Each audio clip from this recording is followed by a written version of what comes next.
নমস্কার বন্ধুরা। গুরুগিরি করা আমি পছন্দ করি না।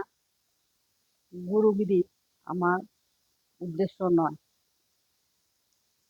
সকাল সকাল ঘুম থেকে উঠে রাজযোগ তপস্যা করলে সারা দিন মনে শান্তির স্থিতি ধরে রাখা যায়।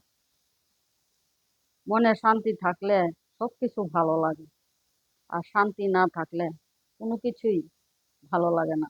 না খেতে ভালো লাগে, না ঘুমোতে ভালো লাগে, না কাজ করতে ভালো লাগে।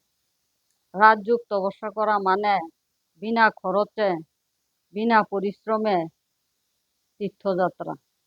রাজযোগ তপস্যা করা মানে ঘরে বসে তীর্থযাত্রা। তপস্যা উপকারের শেষ নেই।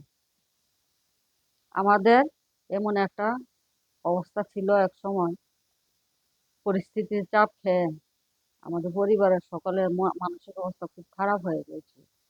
উপায় খুঁজতে খুঁজতে এই শিব বাবার ম্যাজিক্যাল লাইন পেয়ে গেছি, রাজযোগ তপস্যা। এখন শিব বাবা আমাদের প্রিয় বন্ধু, অন্তরঙ্গ বন্ধু, আমাদের শান্তির সাগর শিব বাবা।